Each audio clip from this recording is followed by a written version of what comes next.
Video kali ini berisikan mengenai perangkat keras masukan atau input ya. Jadi ada beberapa hal yang akan dijelaskan, itu sub pokok bahasanya. Yang pertama, ada kategori perangkat keras masukan, ada papan tombol dan terminal. Kemudian ada peralatan pointing, peralatan scanning, ada kartu cerdas dan optik. Lalu ada sistem pengenalan suara, peralatan audio, video, kamera, sensor, dan biologi manusia. Dan yang terakhir adalah pengendalian masukan. Kita mulai dari kategori perangkat keras masukan ya. Jadi perangkat keras masukan atau input ya, itu dikategorikan ada dua. Yaitu entry papan tombol atau keyboard entry. Apa saja? Ada papan tombol, ada keyboard ya, ada terminal, ya, ada peralatan touch tone dan kotak set top. Lalu ada entry langsung atau direct entry. Ada peralatan pointing, peralatan pemindaian, kartu cerdas dan optik, peralatan pengenal suara dan peralatan masukan lainnya. Nah, jadi ada dua ya, secara bagan. Ada keyboard entry ya. Di sini ada beberapa yang masukkan dari keyboard. Kemudian ada direct ya, ada pointing device. Nah, ini ada contoh-contohnya. Ada mice, ada trackball, ada joystick, ada touchscreen, ada light pen, digitizing tablets, pen-based system nih. Ada scanning, ada barcode ya yang biasa kita lihat di kasir-kasir Indomart ya atau Alfamart ya. Mark and character recognize device, itu adalah alat bantu lain ya. Ada fax machine, ada imaging system, ada smart and optical card ya, ada smart card, optical card, ada voice recognition device. Kemudian other input, ada audio input, video input, electronic camera, sensor, dan human biology input device. Jadi kalau keyboard entry itu harus melalui keyboardnya. Kemudian kalau direct itu bisa langsung punya inputan atau soket sendiri ya di sini.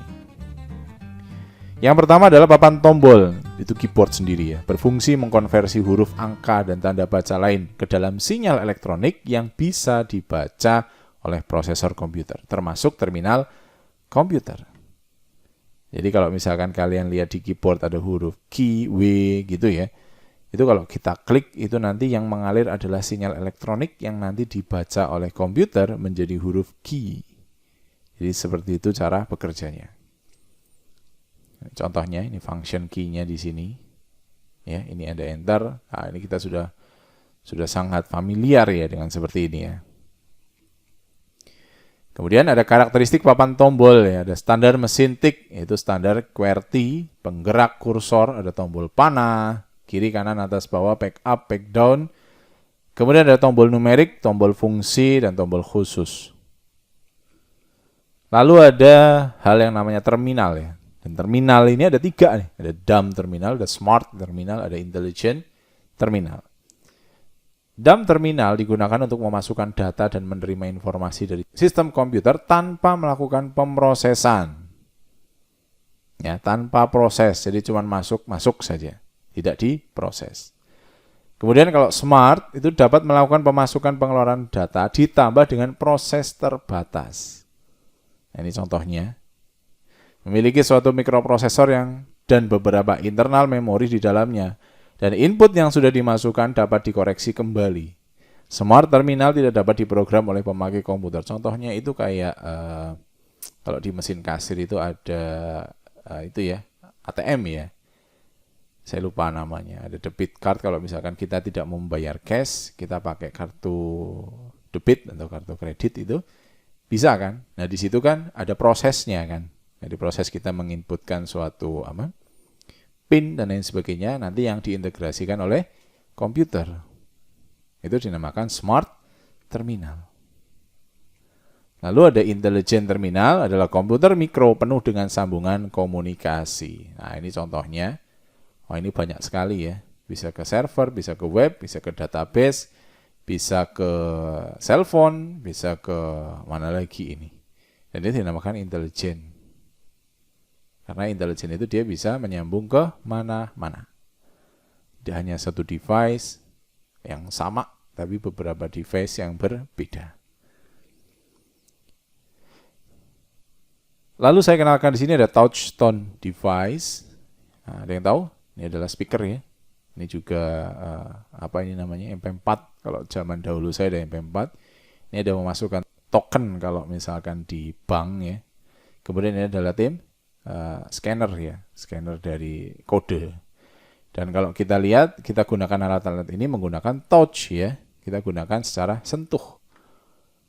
Tapi bukan screen-nya ya, lebih ke sentuh. Kalau misalkan ini ya tombolnya, ini tombolnya. Ini tombol. Ini namanya touch tone device. Kemudian ada set top box ya. Jadi set top box itu adalah satu set yang biasa kita lihat di sini ada smart TV ya. Kemudian ada combo ya. Kalau di sini ada combo box. Ini sebenarnya hanya suatu alat yang bisa TV menjadi suatu monitor ya. Ini kan bisa seperti ini. Kemudian ada direct entry, ada pointing device, ada mouse, ada trackball, ada joystick ya. Ini ada mouse ya, ini joystick juga, ini ada trackball. Ya, trackball itu kayak mouse zaman dahulu. Kalau mouse kan sekarang kayak gini. Nah, trackball itu kayak gini. Jadi mouse-nya dulu tuh tinggal pakai bola di sini yang kita gerakan bolanya. Jadi bukan satu set alat ini yang digerak, tapi bolanya saja. Oke, kemudian ada pointing device, touchscreen ya. Ini sudah pasti kita tahu touchscreen-nya. Berarti kita bisa menunjuk device-nya dengan cara menunjuk screen-nya secara langsung. Kalau touch tone tadi kan berarti kita menunjuk peripheralnya ya, alatnya ya. Kalau ini layarnya. Kemudian ada pointing device dengan like pen. Kita hanya menggunakan alat pen namanya, tapi pen yang sudah dikhususkan ya. Jadi tidak sembarang pen di sini. Lalu jenis peralatan yang lainnya ada peralatan pemindaian, scan ya. Pembaca kode bar atau barcode reader scanner, peralatan mengenal tanda dan pengenal karakter seperti MICR, OMR, dan OCR. Ada fax modem, kemudian ada sistem citra, ada image system, pemindai citra dengan pemindai grafis. Ini barcode, kalau ini scanner. Nah, ini contohnya ada magnetic ink, ada optical mark recognition, ya, ini printer, ada optical character recognition. Ini untuk membaca karakter ya, untuk membaca karakter huruf-huruf yang dalam sini. Ini kayak mesin fotokopi, optical mark ya. Magnetic ink itu juga semacam seperti ini. Lalu input selanjutnya adalah kartu cerdas atau smart card. Seperti kartu kredit yang memiliki mikroprosesor dan memori chip, dapat menyimpan sekitar 30 halaman data. Ini loh, chipnya itu di sini. Kartu optik, kartu kredit dengan magnetic strip dapat menyimpan sekitar setengah halaman data itu yang di belakang. Biasanya berupa magnetic strip. Ya, itu kartu cerdas dan optik. Kemudian ada peralatan pengenal suara, berfungsi mengkonversi ucapan manusia ke dalam kode digital. Keterbatasan tergantung pada speaker berbasis kata tunggal dan ucapan bersambung, menerjemahkan suara ke karakter. Contohnya apa? Ya, contohnya misalkan Google Voice ya. Ketika kita menggunakan Google Voice, berarti dia peralatannya adalah mengubah ucapan manusia ke dalam suatu kode digital yang bisa dibaca oleh device-nya. Nggak harus komputer loh, handphone juga bisa. Lalu ada peralatan masukan yang lain seperti peralatan audio, video, kamera, dan sensor.